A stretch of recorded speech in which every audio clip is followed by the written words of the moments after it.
Viena era una ciudad brillante, pero al mismo tiempo despiadada. Los músicos llegaban con sueños de fama, pero muchos terminaban olvidados. En cada salón había talento de sobra, pero un error podía costarte tu reputación y tu trabajo como músico. Beethoven lo sabía muy bien y había llegado decidido a Viena para demostrar que estaba entre los mejores. Y para eso fue directo al grano, estudiar con el mayor compositor de Europa de aquella época, Joseph Haydn. Quería aprender del mejor. Soy Esteban Alarcón y esto es Detrás del Pentagrama, un espacio en donde compartimos historias extraordinarias de los genios musicales y su arte.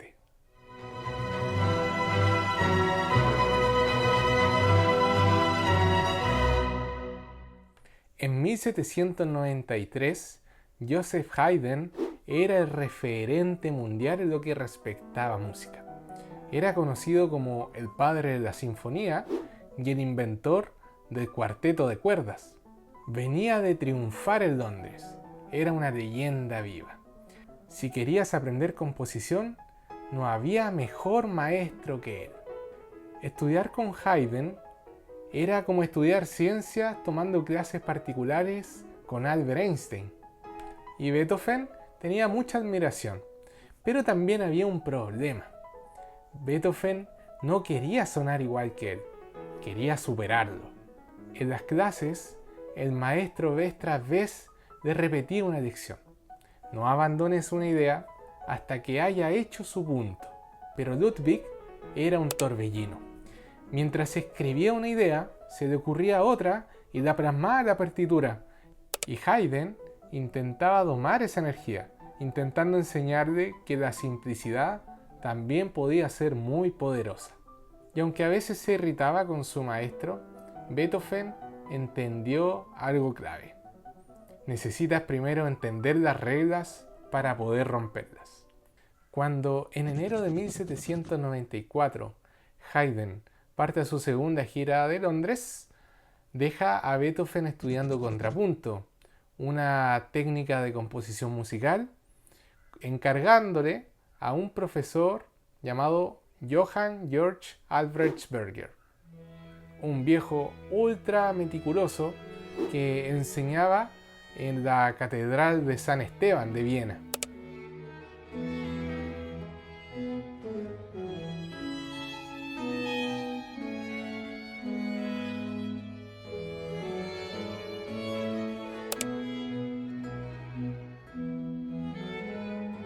Tres clases por semana por más de un año. Fueron estudios de mucha exigencia. Beethoven le decía, según una traducción chilena, el viejo latero. Pero también reconoce que aprendió mucho de composición y de las reglas más rígidas, las cuales fue moviendo posteriormente para dar ritmo, dar drama y dar energía.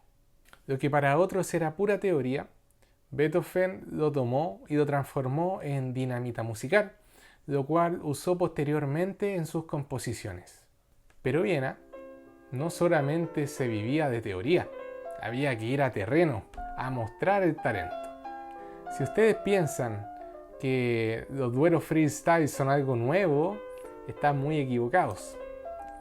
Los duelos de improvisaciones de piano en los salones vieneses era un panorama top.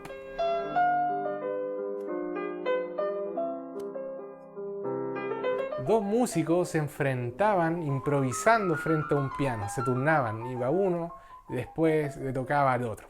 Y Beethoven, por supuesto, no podía perder esas oportunidades para poder lucirse. Tocaba con una fuerza y pasión que dejaba a todos para adentro. Algunos decían que era como si el piano fuese a estallar. En poco tiempo, Beethoven pasó de ser el alumno nuevo a convertirse en el favorito de las improvisaciones de piano. Y en una ciudad donde estaban expectantes de quién iba a ser el siguiente Mozart, Beethoven ya iba armando su camino. Entre los que quedaron impresionados con el talento de Beethoven fue el príncipe Karl Lichnowsky, quien fue antiguo mecenas de Mozart y era fanático de Johann Sebastian Bach. En su palacio, todo viernes habían veladas musicales.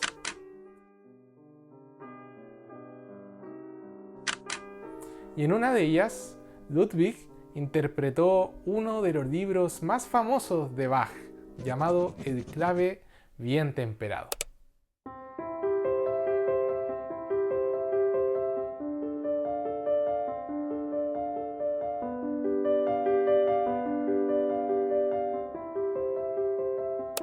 Un anciano invitado que supuestamente una vez había escuchado tocar al mismísimo Johann Sebastian Bach, dijo que Beethoven tocaba igual que él. El príncipe Karl quedó fascinado con Beethoven. Le llegó a ofrecer hogar, sustento económico, facilidades, contactos.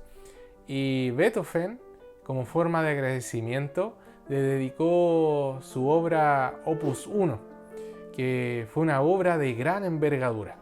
Pero hay un detalle divertido que pudo haber hecho que Beethoven se llevara tan bien con la aristocracia.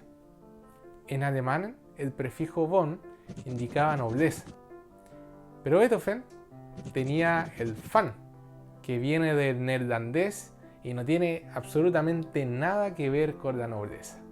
Pero los vieneses no entendían esa diferencia, sumando que la pronunciación entre von y van era muy parecida en el antiguo alemán. Así que al escuchar Ludwig van Beethoven, muchos pensaban que venía de una familia noble. Y Beethoven, ni tonto ni perezoso, ni siquiera se apuró en aclarar esa diferencia. Al fin y al cabo, Viena era una ciudad donde las apariencias eran muy importantes. Gracias al apoyo del príncipe, Beethoven pasó de ser un simple alumno de música a convertirse en un hombre respetado dentro de los círculos de Viena. A comienzos del 1794, Beethoven escribe una carta, pero no era para ningún amigo, no era ni siquiera para la familia, era para sí mismo. Probablemente la escribió en el día del Año Nuevo. Era como dejarse una nota en el escritorio o en el espejo. Y esta carta decía así: coraje, a pesar de las debilidades del cuerpo, mi espíritu gobernará. Tienes 25 años. Este año debe determinar al hombre completo. Nada debe quedar sin hacer. Lo curioso es que al momento de escribir esta carta, Beethoven no tenía 25, tenía 23 años. En realidad, se estaba escribiendo una carta a sí mismo para 2 años más. Así que esas líneas marcan exactamente el momento en que Beethoven pasaba de ser un simple joven a convertirse en un hombre musicalmente. Ya no era solamente un músico con talento. Ludwig se convenció a sí mismo de forjar su identidad a pura voluntad.